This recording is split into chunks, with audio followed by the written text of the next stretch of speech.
لہٰذا تمہاری پیشکش پر عمل کرنا ناممکن ہے۔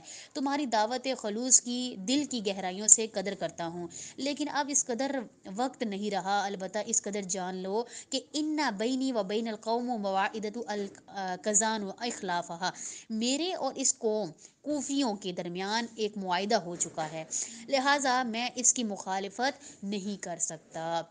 میں کوفہ جاتا ہوں، اگر معاملہ میری مرضی کے مطابق ہوا تو خدا کا شکر ادا کروں گا کیونکہ وہی کارساز ہے، اور اگر معاملہ ایسا نہ ہوا تو کوشش کروں گا کہ درجہ شہادت پر فائز ہو جاؤں۔ اس واقعے کو شیخ فخر الدین ترحی نے مکہ اور مدینہ کے درمیان کسی منزل کا لکھا ہے۔ حالانکہ آجا میں سلمہ دو پہاڑ ایک دوسرے قبائل میں ہیں اور قبیلہ طے ان پر آباد ہے۔ یہ پہاڑ کوفہ کے درمیان کوفہ کے اس قدر قریب ہے کہ ان لوگوں کی خوراک کوفہ سے آتی تھی۔